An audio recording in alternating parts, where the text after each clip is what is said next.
Citizens Guard. Hello again. My name is James Anderson, and I'm here to talk to you about your democracy, your ideology of your democracy, if you like, and if it exists or doesn't. The easiest way to find out if your democracy exists is to go and try and get some of what you classify as your rights, inherent, civil, or whatever, to actually be honoured by the state. Now, here's where I came a cropper. In 1990, walked up to my front door and it was empty. Irrespective, I went straight to the police and told them my children were missing. After hours of argument, I got thrown out of the police station and told if I came back in, I'd be arrested. What I didn't know is that there had already been a court case held in my absence. Right, that's the first bit. It was held in my absence. I had no right to any defence whatsoever regarding that court case. In my absence, I was convicted of domestic violence. No defence, nothing. Didn't even know it was happening. So, with my children missing, I went on with my life, because every time I went to the social services or the lawyers or anything else, I'd always get the same runaround. Your children aren't on file. If they're not on file, go away. Anywho, off I trundled with my life. I went through various sort of jobs, and most of them very nasty and in-your-face violent jobs. I ended up here in Bath, where I started after working as a bar manager and all sorts of things. Wheel clamping, done that. Debt collecting, debt negotiation, close protection, security, done it all. Been it, seen it, wore the t-shirt, still got it on. Lo and behold, all of a sudden, I'm in the middle of a contract. I have done 2 years of security in one particular location, working for £250 a week, because I've undercut all the other security companies, namely G4S. Ding ding, bells start ringing in your head then. And I had 5 years left on my contract. Now, with that, I suddenly am about to wander into a world of hurt. Because one day, I've got up, it was April the 1st. 8.5 years ago, I got up, I walked to work, because I can't afford a vehicle. I was working for £250 a week, doing security on my own, in the middle of town, working for myself, thinking, I can progress. Irrespective of what's happening, I can progress. Anywho, before you know what's happened, I've walked into work. About 15 minutes later, I see these two shady looking characters in suits. And I'm thinking, you're just not right. You're wrong for this whole situation.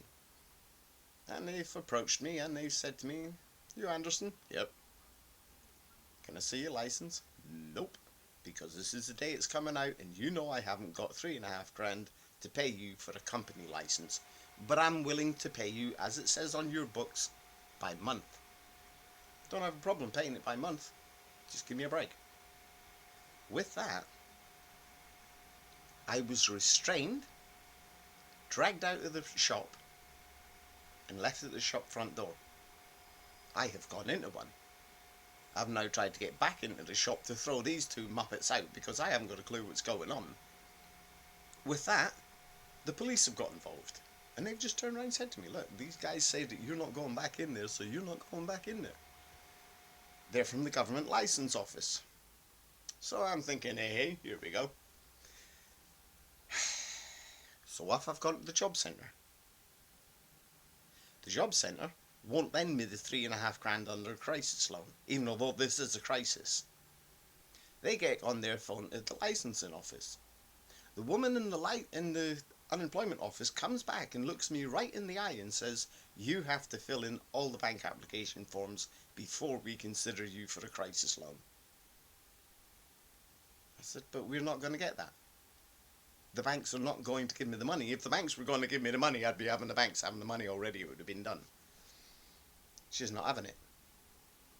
This went on for a year. By the end of the year, I'd lost my company and my contract. I went to the doctor because I was having bad dreams. PTSD was back. I was having nightmares and all sorts of nonsense. Went to see my doctor. She turns around to me and says, "Okay, take these." Me being a bit of an idiot and trusting my doctor, I started taking these. What I didn't know is that on my file, she had put me down as psychotic. So now, I'm on antipsychotics. I can't even remember the job centre. For the next 3 years, I am nothing more than a walking pill tank. I'm taking more pills that she's given me than I can get on the street legally. And I'm thinking to myself, this is just not wrong. Because everything's right now. I just don't care. But then when they take away the caring from you, what's left? For somebody like me, absolutely nothing. I live on my own. Who wants to come anywhere near a psychotic taking bleeding drugs that the doctor has given him legally? So for the next 3 years, I'm in a wander zone. I don't even know what happened during most of it. Then, I finally get it into my head that this is not right. I get myself off the drugs, change my doctor, start my argument with Parliament. Why have I lost my security company? Why have you taken away from me? Why can't I see my children? Where are my children? I want to know what's going on now. And I'm not giving the argument away. Well, needless to say, I have written to the Queen, 2 separate Prime Ministers, 2 Deputy Prime Ministers, Christ knows how many MPs. And out of that lot, I get nada. Then, I suddenly find out what this court case is. And I go back to the politicians. And I demand my right to due process. I have a court case. It's about domestic violence that I've been convicted for. That I never done. And that has rolled on to the security licenses coming up. And when the security licenses came up, they checked if I had any criminal record. And they had been checking for years, and I'd never had any problems doing security, close protection, wheel clamping, debt collecting, you name it, I've done it. And they didn't need a license.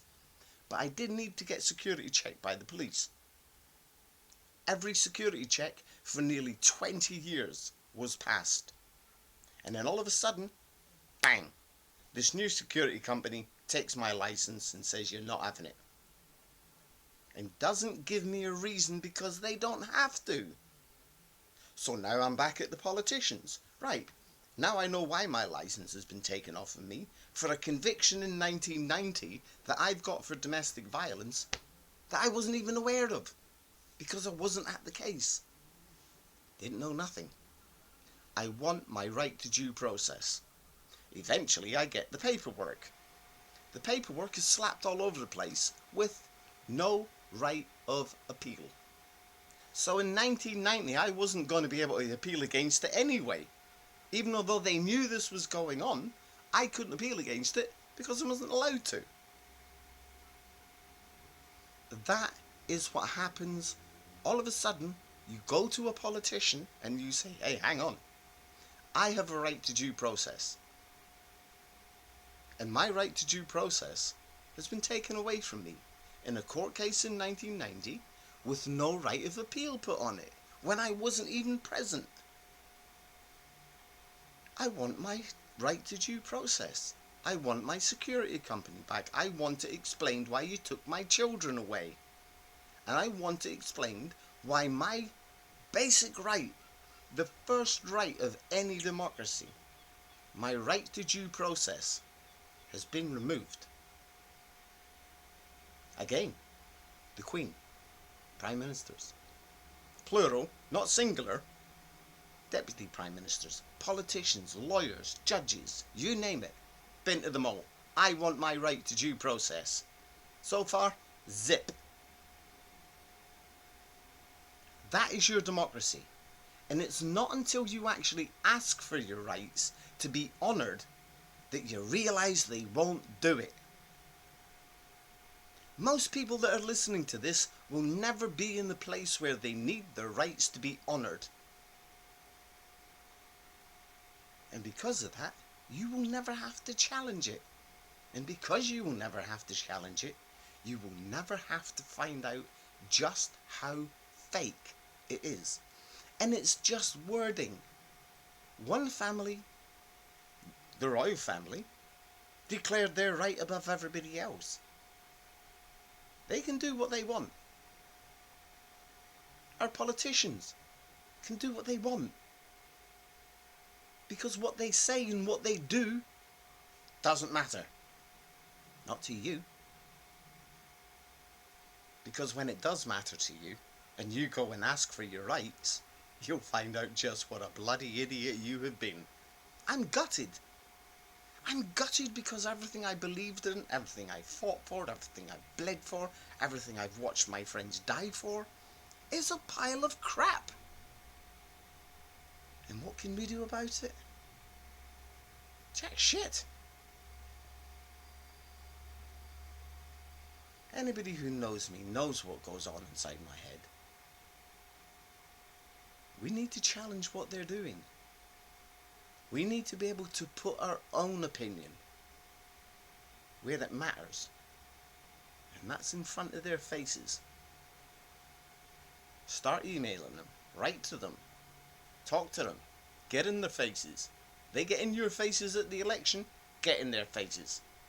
Tell them what you think of them. Ask them why they won't honour simple basic rights like the right to food and water. We've got the guy who owns Nestle turning around saying nobody has a right to water. Why? Because he wants to own the bleeding water bottles and all the contents in it. It's a different kind of society now. We are awake and they want us to go back to sleep. Let's not let them win this time. Have a nice day.